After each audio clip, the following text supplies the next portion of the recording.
Ikaw ba ay nawawalan na ng pag-asa sa iyong fitness journey? Today, may papakita akong inspiring before and after picture.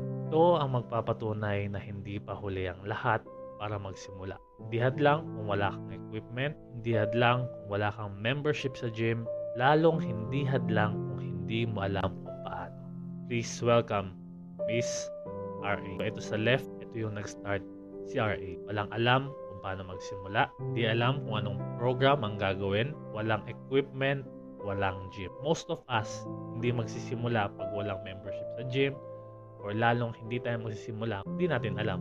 Ito yung magandang solusyon na ginawa. She approached me. I asked her some personal information para makapag-isip ako kung ano yung best program at best nutrition para sa goal niya. And hindi din naman hadlang sa akin as a trainer na mabigyan siya ng result kahit nasa bahay lang siya, wala siyang membership sa gym. At lalong hindi hadlang na wala siyang idea kasi nandito naman ako, di ba?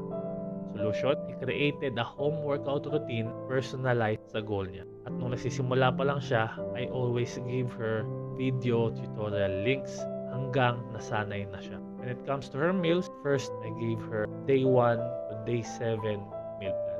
Hanggang sa naging busy siya, hindi na siya nakapag-prepare ng kanyang mga meals. Kaya, tinuruan ko siya kung paano mag-track pa rin ng calories. After months of her dedication and hard work, of course, may konting tulong ko, eto na si RA ngayon.